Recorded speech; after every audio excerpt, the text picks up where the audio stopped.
Hi hello नमस्कार, कशा आहात सगळे. मी सावरी. माझ्या ब्लॉगमध्ये तुमच्या सर्वांचं खूप खूप स्वागत आहे.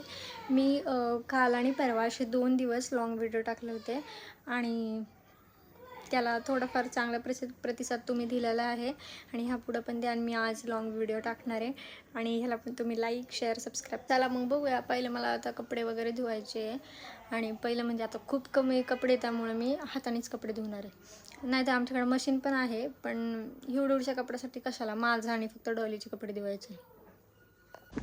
कपडे तर आता धुवून झालेत, पण खाली जाऊन आहे ना डॉलीसाठी नाश्ता वगैरे बनवायचा आहे आणि आमच्यासाठी पण थोडंफार जेवण बनवायचं. मग ते झालं की झालं दुपारचं. असं माझं मॉर्निंगचं आणि आफ्टरनूनचं थोडंफार रुटीन असतं.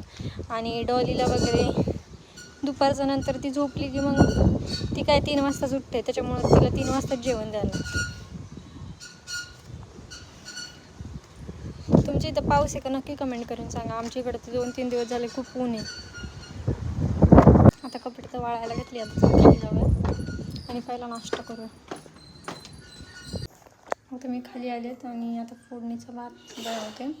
थोडासा भात उरला होता. कोणाला तसं फोडणीचा भात आवडतो तुम्ही नक्की कमेंट करून सांगा. तिथे ना मी भाताला थोडीशी फोडणी द्यायची. थोडंसं मोहरी, जिरं वगैरे, कढीपत्ता आणि थोडंसं टमाटो मिरची टाकणार होते आणि तसं परतणार होते.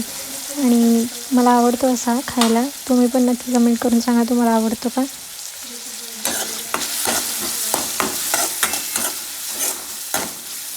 खिचडी भात बनवलं. आता हिथं आहे ना डॉलीसाठी अंडं बनवते जेवलं वगैरे. आणि आता हिथं आहे ना डॉली झोपली आहे. ती पण जेवली, मी पण जेवले आणि इथपर्यंतच माझा ब्लॉग होता. तुम्हाला माझा ब्लॉग कसा वाटला तुम्ही नक्की मला कमेंट करून सांगा. सबस्क्राईब करायला नक्की विसरू नका. आणि उद्या मी छोटासा एक नवीन ब्लॉग येणार आहे, तुम्ही नक्की बघायला विसरू नका. Thank you so much for watching. Bye.